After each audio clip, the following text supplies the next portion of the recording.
Si Paul ay mukhang sobrang nasasabik tungkol dito. Pero nang siya ay nasa itaas ni Anna, may nangyaring hindi inaasahan. Sa simula ng kwento, nakilala natin ang isang janitor na nagngangalang Paul. Inililipat niya ang labi ng isang sikat at magandang Spanish actress na si Anna sa morgue. Nawala si Anna sa misteryosong paraan sa kanyang banyo. Maingat na inilagay ni Paul ang labi ni Anna sa tabi ng iba pang mga labi at nag-selfie kasama si Anna. Nakakagulat, ipinadala niya ang litrato kay Ivan, ang kanyang kaibigan. Hindi nagtagal, dumating si Ivan at ang isa pa nilang kaibigan na si Javi sa parehong ospital. Habang nag-uusap sila, biglang tinanong ni Ivan si Paul kung nakita na niya ang katawan ni Anna nang walang tapal o daw. Sinabi ni Paul na oo, at idinagdag na mananatili ang labi ni Anna sa morgue ng ospital hanggang kinabukasan. Pagkarinig nito, iginigiit ni Ivan na makita ang labi ni Anna. Nakumbinsin niya si Paul na papasukin sila, kahit na sa tingin ni Javi ay hindi ito magandang ideya at delikado. Sinubukan ni Javi na pigilan si Ivan, ngunit matigas ang ulo nito at pinilit si Javi na sumama. Sa susunod na bahagi, sumakay ang tatlo sa elevator pababa sa basement. Habang naglalakad sa pasilyo, sinabi ni Paul na magkunwaring naliligaw sila kung may makasalubong sila. Nang makarating sila sa morgue, niloko ni Paul ang kanyang mga kaibigan. Bigla niyang tinanggal ang takip ng isa sa mga labi, at isang matandang babae pala ito. Natakot ang kanyang mga kaibigan nang makita ito, ngunit sinabi ni Paul na mag-relax dahil hindi ito si Anna. Pagkatapos ay dinala niya sila sa labi ni Anna at ipinakita ang kanyang magandang mukha. Si Ivan, na labis na tuwang-tuwa, ay hinayla ang tapal odo at hinawakan ang kamatis ni Anna, sabay sabing parang buhay pa ito. Pinilit din niyang gawin ito ni Javi, na nagdalawang isip ngunit kalaunan ay sumunod. Pagkatapos, gumamit ang mga kaibigan ng Betchin at Nalesing habang nasa loob ng morgue.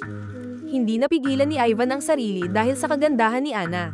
Tinanggal niya ang tapal odo at tinanong si Paul kung posible bang palakpakan ng isang labi. Confident na sinagot ito ni Paul at sinabi na gumamit lang pampadulas. Tinanong ni Ivan kung base ito sa karanasan, at inamin ni Paul na minsan niyang pinalakpakan ang labi ng isang 19 anyos na babae. Lalong naging interesado si Ivan na gawin ito, at maging si Paul ay sumang-ayon. Ngunit si Javi ay nakaramdam ng pagkasuklem at gusto na lamang umuwi. Sinabihan siya ni Paul na manatili hanggang matapos sila, kaya't naghintay sina Paul at Javi habang si Ivan ay pinapalakpakan si Anna. Ang susunod ay si Paul, at sobrang nasasabik siya. Ngunit nang siya ay nasa ibabaw, biglang nagising si Anna mula sa pagiging walang buhay. Hindi siya makakilos at halatang takot na takot. Nang maunawaan ni Paul ang nangyayari, sumigaw siya sa takot, dahilan para magmadali ang kanyang mga kaibigan papasok sa silid. Si Javi ang unang kumilos. Nilapitan niya si Anna at sinabing magpakatatag ito. Binigyan niya si Anna ng tubig at isang piraso ng tela. Napagtanto ni Javi ang bigat ng sitwasyon at tinanong si Paul kung ano ang gagawin nila. Ngunit parehong takot si Paul at Ivan dahil alam nilang may nagawa silang mali, at maaari silang mapahamak. Habang nag-aaway sila, narinig nilang may paparating na mga yapak papunta sa morgue. Agad nilang pinatay ang mga ilaw, tinakpan ang labi ni Anna, at nagtago sa likod ng isa pang labi. Isang janitor ang pumasok dala ang isa pang labi. Sinubukan ni Anna na magsalita at humingi ng tulong, ngunit mahina at halos hindi marinig ang kanyang boses dahil sa labis na panghihina.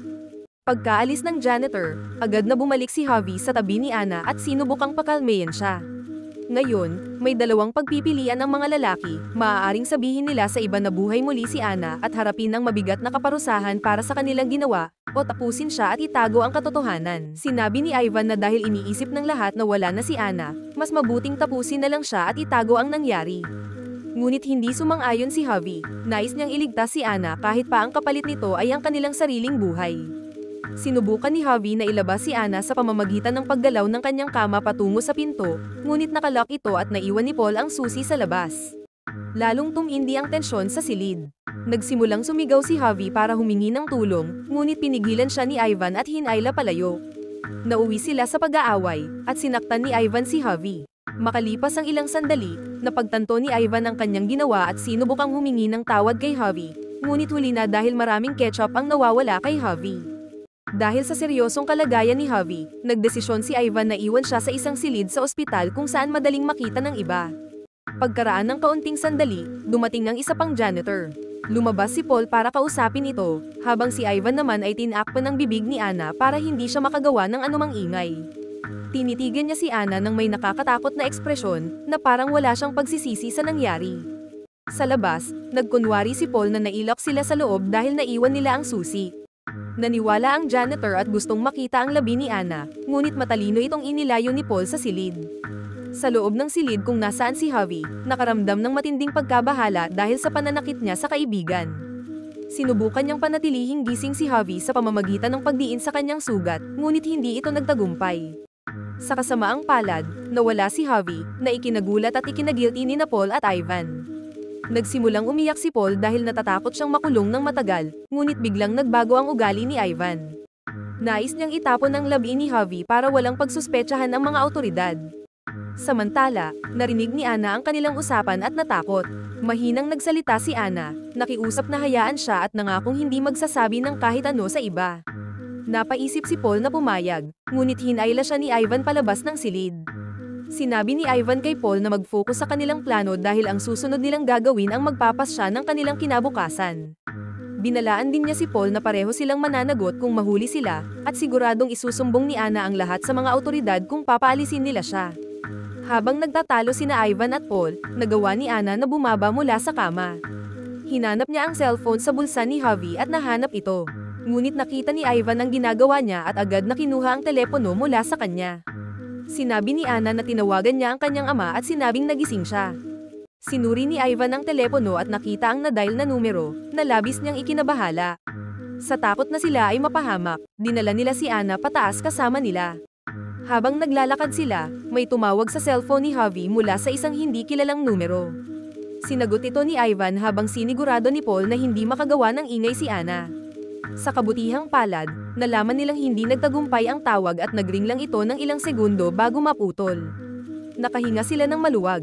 Pagbalik nila sa morgue, galit na galit si Ivan at sinampal si Anna dahil sa pagtatangkang tumawag sa magulang niya.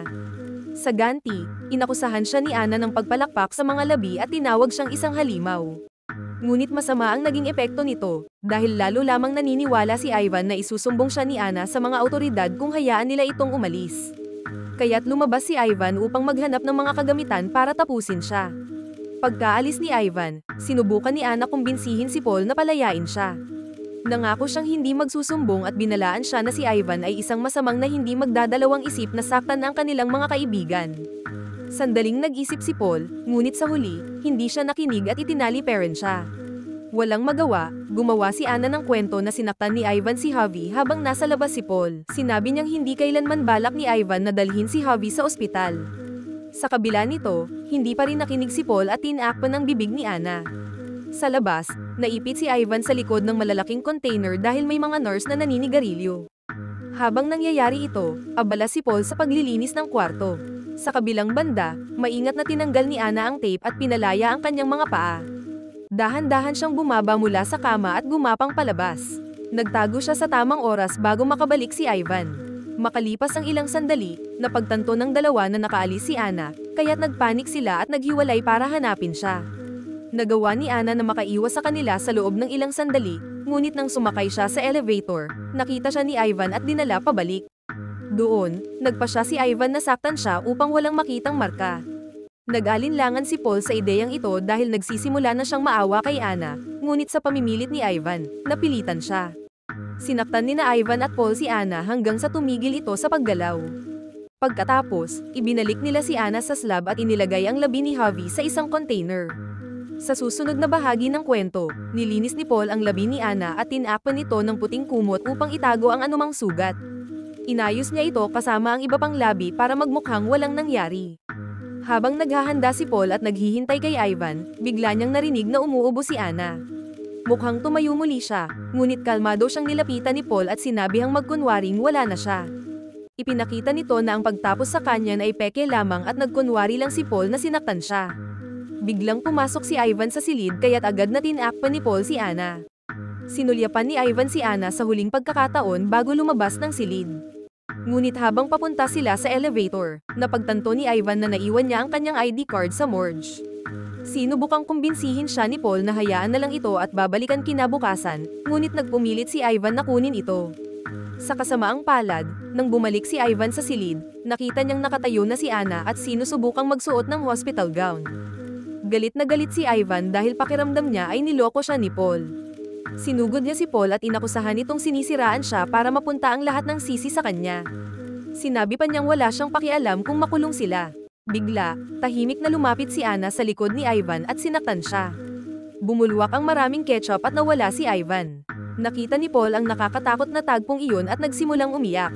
Tinanong niya si Anna kung bakit niya ginawa iyon, lalo na't sinabi na ni Ivan na gusto na nitong umalis. Hindi sumagot si Anna at tinitigan lang siya ng matagal.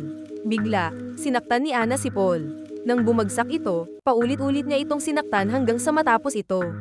Nagtapos ang pelikula sa eksenang nakatingin si Anna sa malayo, tila nakamit na ang kanyang hustisya.